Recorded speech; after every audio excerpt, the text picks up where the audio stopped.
السلام علیکم ورحمۃ اللہ وبرکاتہ ان الحمد للہ نحمده ونستعینه ونستغفره اما بعد اعوذ باللہ من الشیطان الرجیم بسم اللہ الرحمن الرحیم یا ایہا الذین آمنوا توبوا الی اللہ توبۃ نصوحا صدق اللہ العظیم۔ ناظرین اکرام، نبی مکرم جناب محمد رسول اللہ صلی اللہ علیہ وآلہ وسلم نے فرمایا، کل بنی آدم خطاء وخیر الخطائین التوابون، کہ آدم کی اولاد میں سے ہر شخص خطا کار ہے، بہترین خطا وہ ہے کہ جب انسان اپنے گناہ کی معافی مانگ لے۔ نبی مکرم صلی اللہ علیہ وسلم نے فرمایا کہ مومن کا معاملہ بڑا عجیب ہوا کرتا ہے، جب یہ گناہ کرتا ہے تو اس کے دل پر ایک کالا نقطہ لگا دیا جاتا ہے۔ اگر یہ اپنے گناہ کی معافی مانگ لیتا ہے، اللہ رب العالمین اس کالے نقطے کو صاف فرما دیتے ہیں۔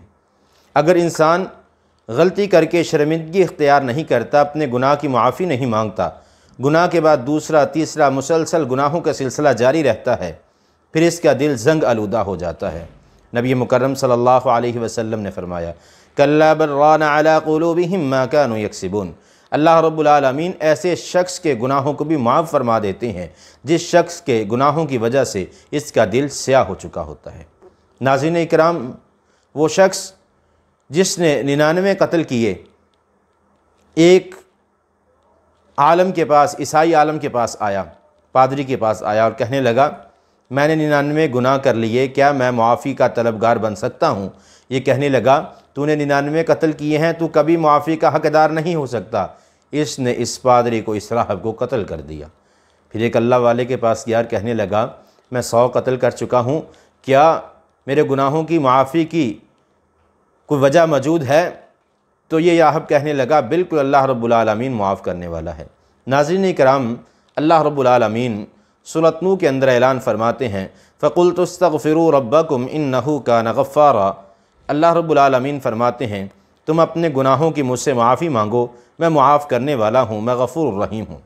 ناظرین اکرام، گناہ ہو جانا کوئی بڑی بات نہیں، جیسا نبی مکرم صلی اللہ علیہ وسلم نے فرمایا، آدم کی اولاد میں سے ہر کوئی خطا کار ہے، گنہگار ہے۔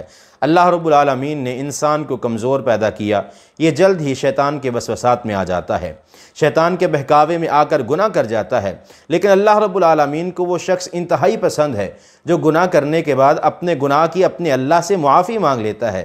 ناظرین اکرام، غلطی ہو جانا بڑی بات نہیں، بڑی بات یہ ہے کہ ہم اللہ سے اپنے گناہوں کی معافی مانگیں۔ آقا علیہ الصلوۃ والسلام کے صحابہ کرام، اگر ان کی بات کی جائے، جب کبھی غلطی ہو جاتی نبی مکرم صلی اللہ علیہ وآلہ وسلم کے پاس آتے۔ حضرت عمران بن حسین رضی اللہ تعالیٰ عنہ مدینے میں زنا جیسا گناہ کر چکے ہیں، نبی مکرم صلی اللہ علیہ وسلم کے پاس آئے اور آ کر کہنے لگے، طہرنی یا رسول اللہ صلی اللہ علیہ وسلم، اے اللہ کے پیغمبر مجھے پاک کر دیجئے، میں گناہ کر چکا ہوں۔ نبی مکرم صلی اللہ علیہ وسلم نے فرمایا، ہلاکت ہے تیرے گناہ پر، جاؤ جا کر اپنے اللہ سے معافی مانگ لو۔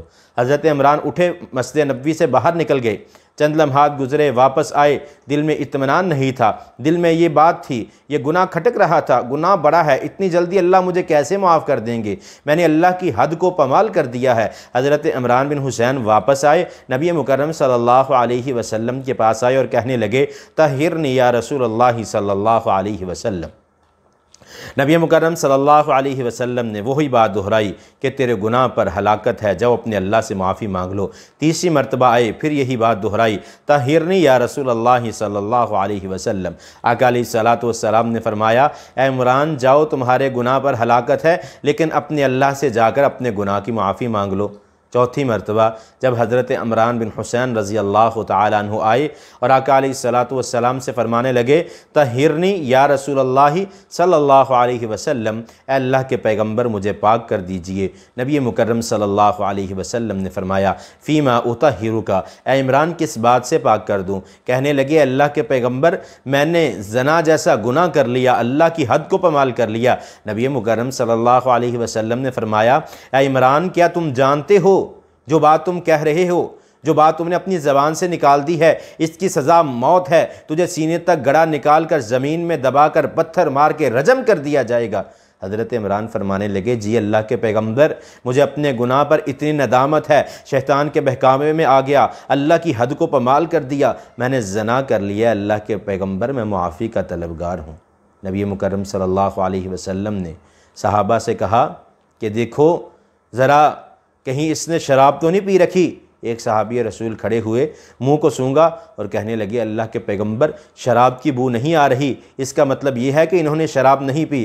آقا علیہ السلام نے فرمایا کیا تم اس بات کی گواہی دیتے ہو کہ عمران کا دماغ تو ذہنی توازن تو خراب نہیں ہو گیا؟ صحابہ کرام فرمانے لگے اللہ کے پیغمبر بالکل نہیں، تندرست توانا ہے۔ تو پھر آقا علیہ السلام نے حکم دیا سینے تک گڑھا نکالا جائے، گڑھے کے اندر دبا دیا گیا اور پتھر مار کر رجم کر دیا گیا۔ ناظرین کرام یہ صحابہ کرام کا عمل تھا، رجم کر دیا گیا، موت واقعہ ہو گئی، نماز جنازہ پڑھ لی گئی، دفنا دیا گیا۔ صحابہ کرام کے اندر دو گروہ بن گئے، صحابہ کرام دو گروہوں کے اندر بٹ گئے۔ ایک کا خیال یہ ہے کہ عمران بن حسین نے اللہ کی حد کو پامال کر دیا، اللہ رب العالمین کبھی اسے معاف نہیں فرمائیں گے۔ دوسرا گروہ وہ کہتا تھا کہ اس نے اپنے گناہ کی سزا کو دنیا کے اندر ہی پا لیا، اللہ رب العالمین نے اسے معاف فرما دیا۔ نبی مکرم صلی اللہ علیہ وسلم کے پاس جب دونوں صحابہ کرام کے گروہوں کی یہ بات پہنچی تو نبی مکرم صلی اللہ علیہ وسلم نے فرمایا اے میرے صحابہ، عمران نے جتنی توبہ کی اگر مدینے کے 70 گنہگاروں کے اندر اس توبہ کو تقسیم کر دیا جائے تو یہ توبہ غالب آ جائے گی۔ اتنی توبہ کی کہ اللہ رب العالمین نے حضرت عمران کو معاف فرما دی۔ ناظرین کرام اس قصے کو، اس حدیث کو بیان کرنے کا مقصد کہ ہمیں اپنے گناہوں پر نظر ڈالنی چاہیے۔ شاید ہمارے گناہ اتنے بڑے نہیں، ہم روزانہ جھوٹ بھی بولتے ہیں، ہم سے غلطیاں بھی ہوتی ہیں، خطا کار بھی ہیں۔ اللہ سے دعا مانگے اے اللہ ہمارے گناہوں کو معاف فرما دے۔ نبی مکرم صلی اللہ علیہ وسلم نے فرمایا، حدیث قدسی ہے، اللہ رب العالمین فرماتے ہیں کہ جب میرا بندہ اپنا ہاتھ اٹھا کر میرے سامنے آ جاتا ہے، مجھ سے معافی مانگتا ہے تو مجھے شرم آ جاتی ہے کہ میں اپنے بندے کے ہاتھوں کو خالی واپس لٹا دوں۔ نبی مکرم صلی اللہ علیہ وسلم نے فرمایا جب انسان ہاتھ اٹھاتا ہے اللہ رب العالمین ضرور عطا فرما دیتے ہیں۔ نبی مکرم جناب محمد رسول اللہ صلی اللہ علیہ وسلم نے فرمایا کہ 2 قطرے اللہ رب العالمین کو بہت زیادہ عزیز ہیں۔ صحابہ اکرام نے پوچھا اے اللہ کے پیغمبر وہ 2 قطرے کون سے ہیں؟ آقا علیہ السلام نے فرمایا ایک تو خون کا وہ قطرہ جو شہید، جو ایک اللہ کے راستے میں اپنی جان کا نذرانہ پیش کرنے والا جب اپنی جان کو قربان کرتا ہے، خون کا قطرہ زمین پر بعد میں گرتا ہے، اللہ رب العالمین اسے جنت میں اس کا محل پہلے دکھا دیتے ہیں، اور یہ قطرہ اللہ رب العالمین کو خون کا بڑا پسند ہے۔ اور دوسرا آنکھ سے نکلنے والا آنسو، وہ آنسو جو ہماری تکلیف کی وجہ سے نہیں، کوئی ہمیں دکھ پہنچائے اس وجہ سے نہیں، بلکہ وہ آنسو، آنکھ سے نکلنے والا پانی کا وہ قطرہ جو ہم اپنے گناہوں کی شرمندگی کی وجہ سے اپنے سر کو اللہ کے سامنے جھکاتے ہیں اور آنکھ سے آنسو کا قطرہ نکل آتا ہے، اللہ رب العالمین فرماتے ہیں وہ قطرہ مجھے بہت عزیز ہے۔ اور ناظرین کرام کیا آپ جانتے ہیں اس قطرے کی کتنی اہمیت ہے؟ نبی مکرم صلی اللہ علیہ وآلہ وسلم نے فرمایا جب قیامت کے دن جہنم کو لایا جائے گا اس کی 70,000 لگام ہوگی، ہر لگام کو 70,000 فرشتوں نے پکڑا ہوگا، لیکن یہ فرشتوں کے قابو سے باہر ہوگی۔ ناظرین کرام یہ آنکھ سے نکلنے والا آنسو کا قطرہ نبی مکرم صلی اللہ علیہ وسلم نے فرمایا یہ جہنم کی آگ کو بجھا دے گا، جہنم سے دوری عطا فرما دے گا، بشرط یہ کہ انسان کے دل کے اندر شرمندگی ہو، اپنے گناہ کو سامنے رکھ کے اپنے اللہ سے معافی مانگ لے۔ نبی مکرم صلی اللہ علیہ وسلم نے فرمایا تہجد کے وقت اللہ رب العالمین آسمان دنیا پر آتے ہیں اور آواز لگاتے ہیں حل من مستغفرین، ہے کوئی گنہگار جو اپنے گناہوں کی معافی مانگنا چاہتا ہے؟ وہ وقت ہے انسان اپنے گناہوں کو یاد کر کے تہجد کے وقت اٹھے، نوافل کو ادا کرے، نبی مکرم صلی اللہ علیہ وآلہ وسلم کے سامنے اپنے اللہ رب العالمین کے ہاں اپنے گناہوں کو یاد کرے، اپنے گناہوں کو یاد کر کے اپنے آنسو کا قطرہ بہا لے، اللہ رب العالمین اسے معاف فرما دیں گے۔ میں اللہ سے دعا کرتا ہوں اے اللہ ہمارے گناہوں کو معاف فرما دے۔ وَأَقُولُ قَوْلِي هَذَا أَسْتَغْفِرُ اللَّهَ لِي وَلَكُمْ۔ السلام علیکم ورحمۃ اللہ۔